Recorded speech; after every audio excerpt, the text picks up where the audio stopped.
recording's up, and I'll just be a minute or so while I'm looking for something to talk about.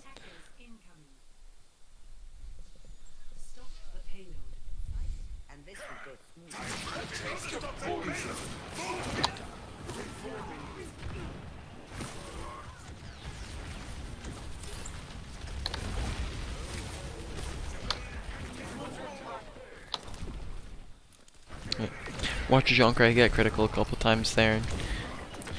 Maybe could position further on that right side during that fight if he needed help. Gotcha, gotcha. Okay. Make sure you're getting damage in. If you're running out of resource, that means you're probably not damaging enough.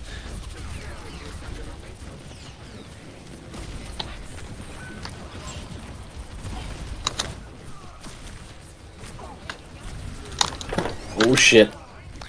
Alright, unfortunate. Make sure to keep eyes and ears open, right? Probably Echo gotcha because of awareness and not noticing she was over there. So make sure to pay attention. Well, we can go more in depth on this after the session or after this game, but for the moment, healing should come as healing is needed, and damage comes when healing is not needed. Gotcha. So far, a couple times where like people are critical and we're not healing, and then we're like healing when everybody's full HP.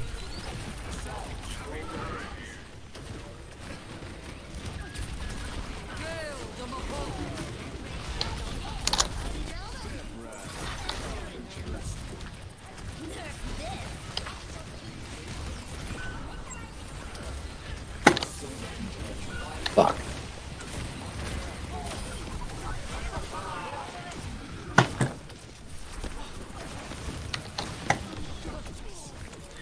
Nice. Took you a second to notice the Moira, but good job finally getting her. With the Diva Bomb, especially since you have Fade and you were like right next to a corner, you probably could have kept shooting at her, right? Because then you could maybe get her before she remechs. So since you had such ease of getting away from it, you could probably keep shooting at her. Gotcha.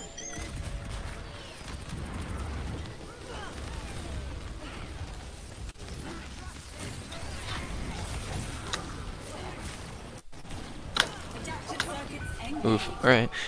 We can talk more about it once again after this game is over, but sometimes it looks like we're using Fade to bail yourself out of already bad positions. So it basically just like you're using Fade as a band-aid for being out in the open, especially. It seems to be a big one, right? So Gotcha. stand closer to to corners and cover and different things that can block damage, and then that might reduce your need just to use it, and then usually we're fading from open space to open space. Okay.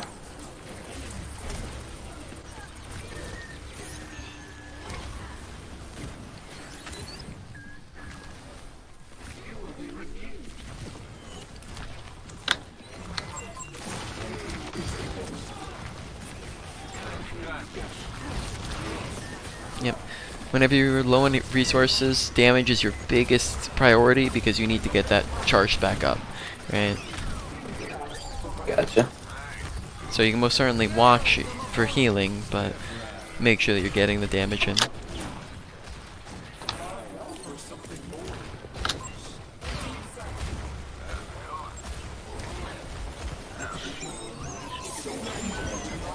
Did that too late.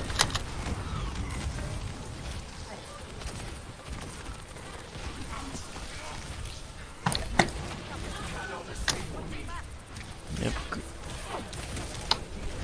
Good fade back.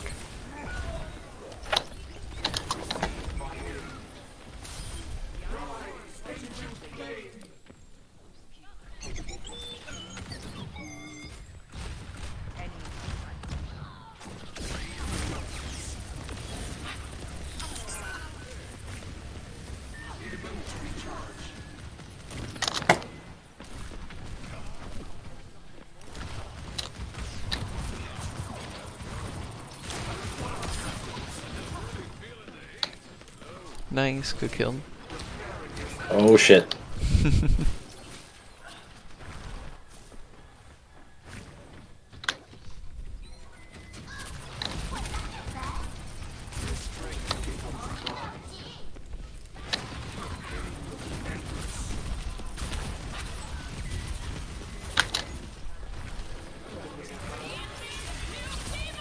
it's behind us.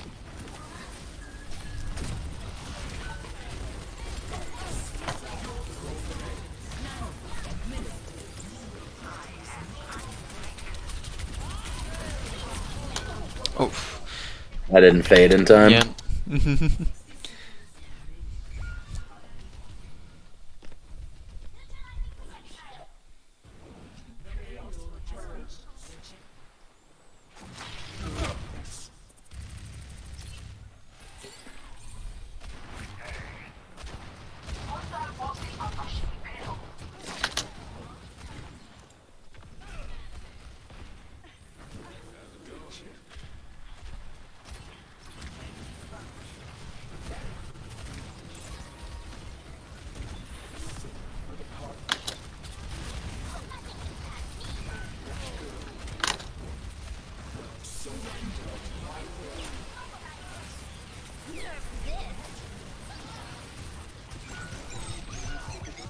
Oh shit.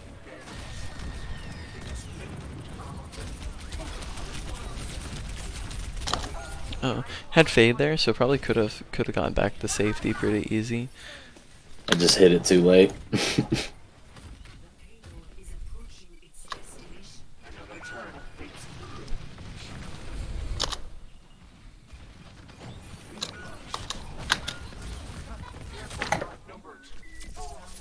Oof.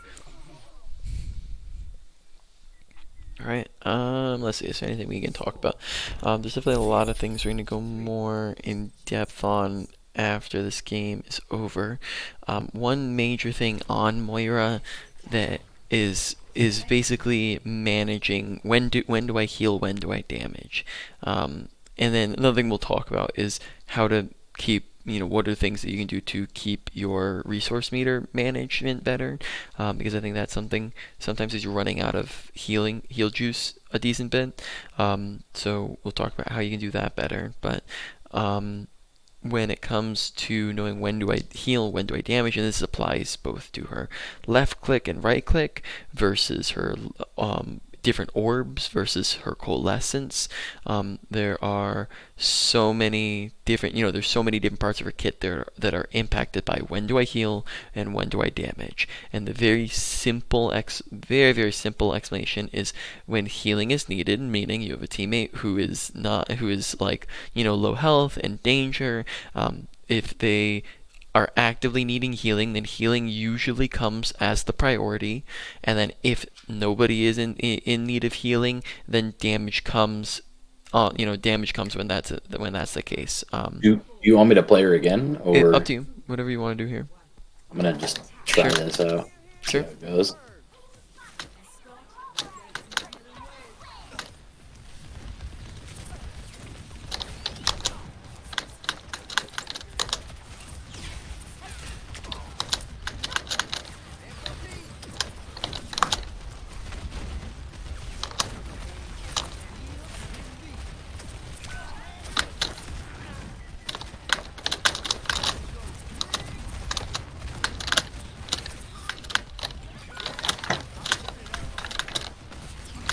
Yeah. Tiny bit late on the AM. Um, So two different things maybe that could help get value there is one, they have an Alari, so maybe taking an angle to try to break her turret can be helpful for your team. And then also if they're all sitting up on high ground, maybe booping them off of the high ground into your teammates can be helpful. Right? Gotcha. That could open up the fight.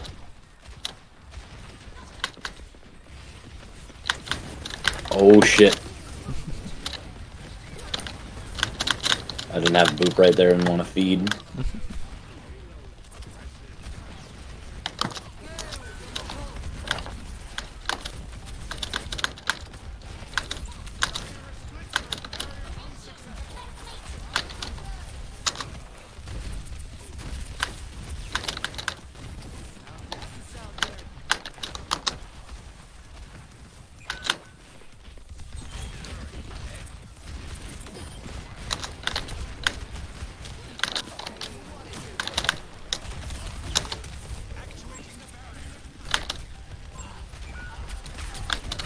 Oh shit.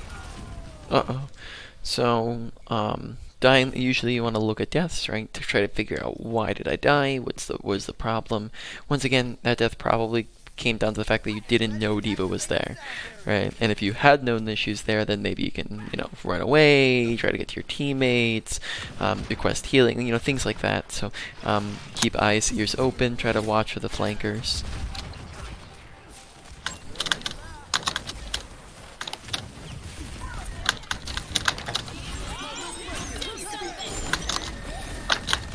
Oh shit. My goodness.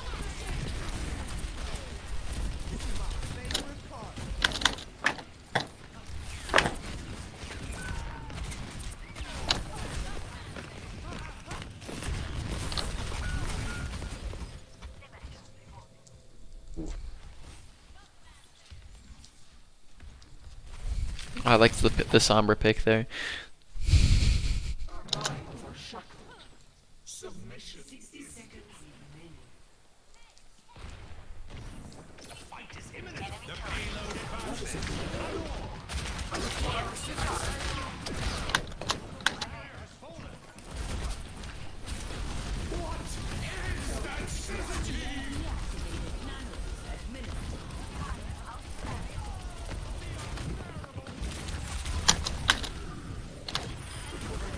Good fade. Yeah, heal orb.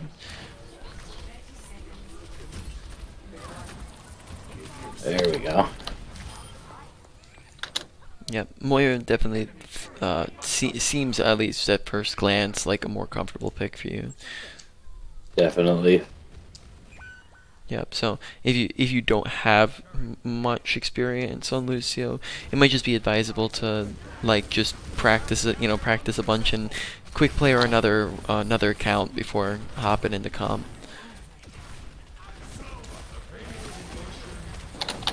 Remember to get your damage in too. Yep.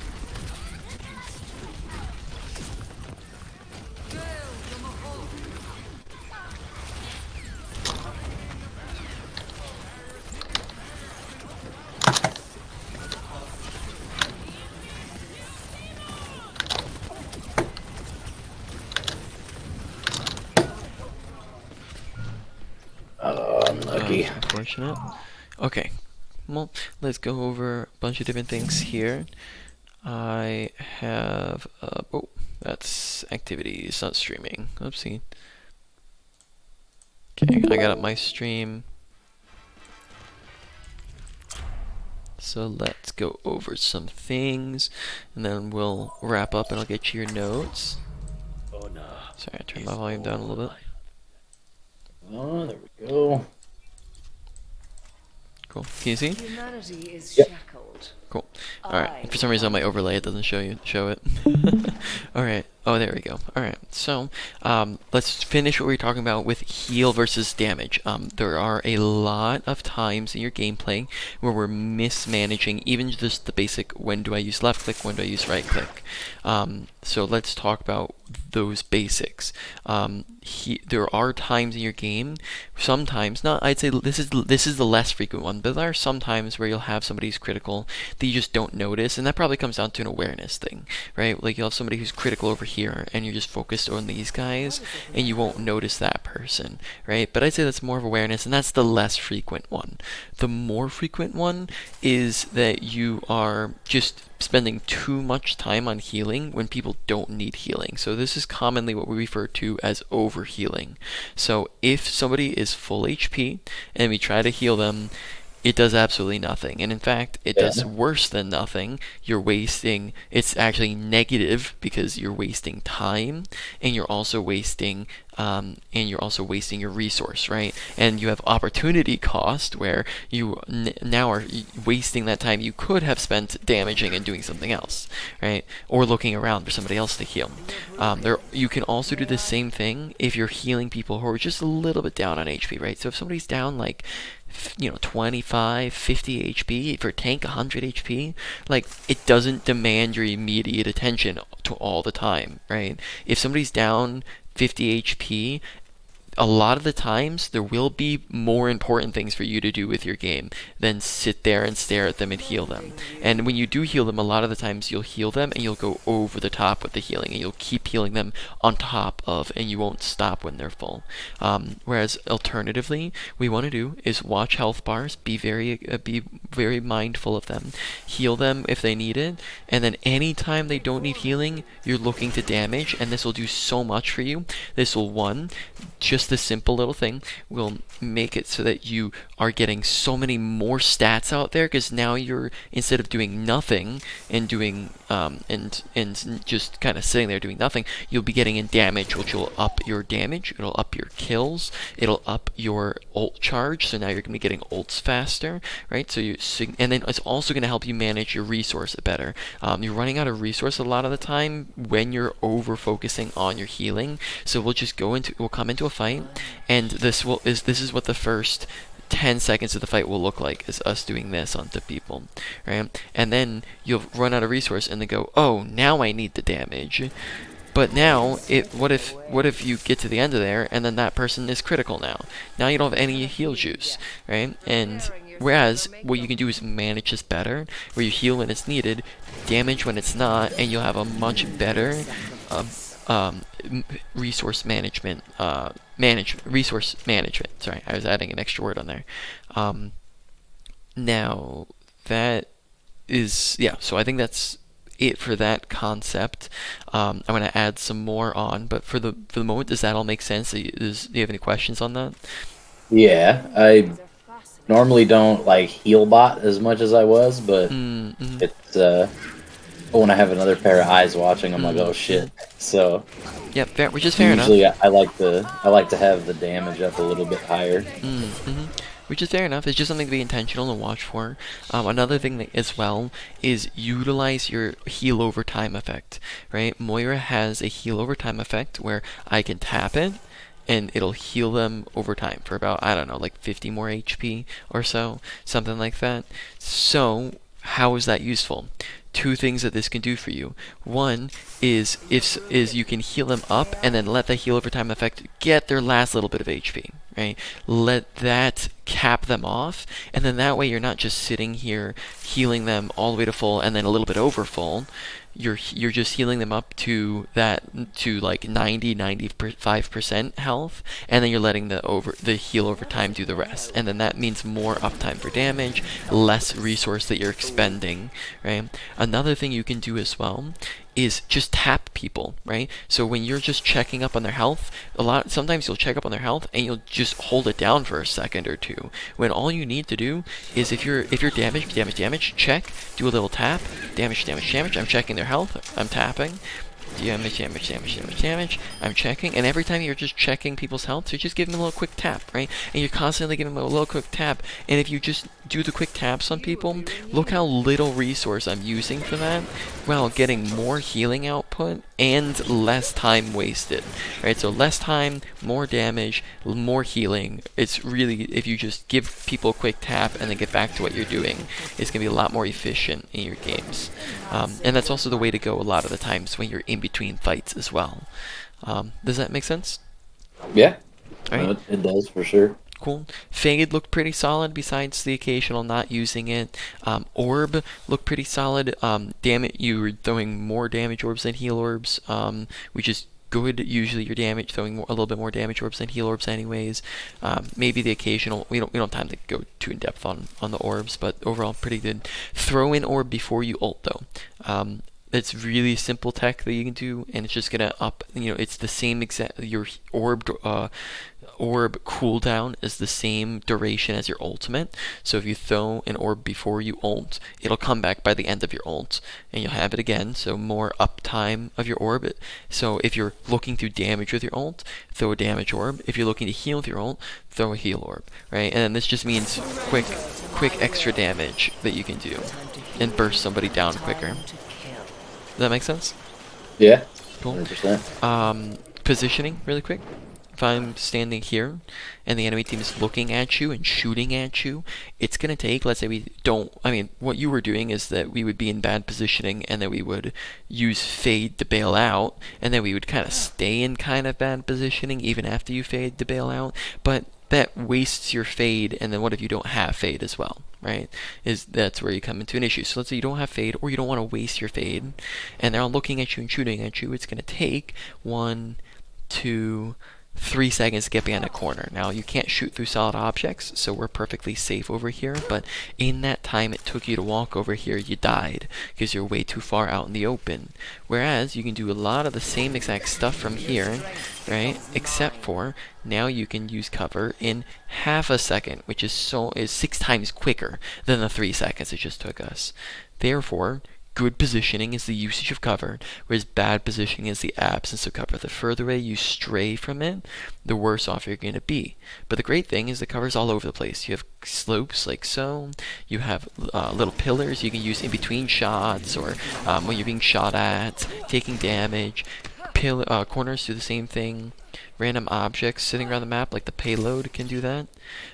Pillar, corner, doorway, corner, doorway, high grounds all also act as natural cover. They can see you and now they can't, right? You crouch, same thing, right? So high grounds also fantastic positioning, but the big one was being out in the open. So what we would do in fights is we would just be we'd be like here healing our teammate, just standing smack dab in the middle of the open. Instead of standing over here, you're just standing here. And then when you get shot at, instead of running around the corner, we would fade and then just like come back and still be out in the open, right? And then they shoot at you Yeah. and then you die, right? It was kind of like, it seemed to be a decently consistent thing.